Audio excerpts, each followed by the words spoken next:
That's right, and the district attorney's office says it chose to send this case to the feds because of a rise in juvenile crime, particularly juveniles who are being recruited to commit violent crimes. Now, I spoke to a law enforcement expert who specializes in crimes involving the cartel, and he says he believes the teens are caught up in it. And those shootings had everything to do with a war between the Sinaloa cartel and the Arellano Felix organization, but a war that's happening on our own turf, which is very alarming.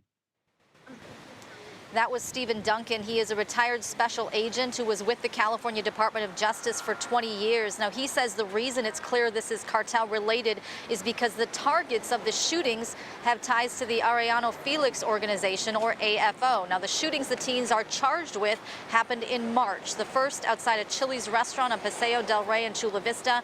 One man was hurt.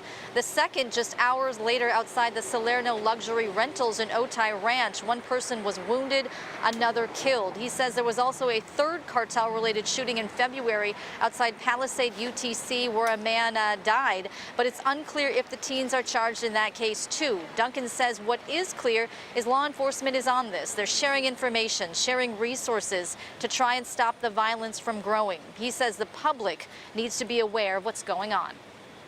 The public needs to know that this is cartel related. They need to know that it happens, and it's been happening for as long as I've lived. And we do get that bleed over stuff. The key is responding to that, viciously and aggressively and proactively. And he says there is a task force working on prosecuting crimes like this. As for the teens who now face charges in federal court, I reached out to the U.S. Attorney's Office for comment, but we did not hear back. Shannon and Carlo. Kelly, is this cartel violence, should we be worried that an increase in this cartel violence here in the U.S. is going to get worse?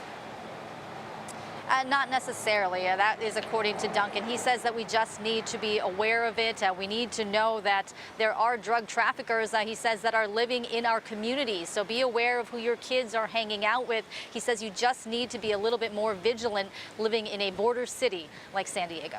Some good information. Kelly Hessel reporting live. Thanks, Kelly.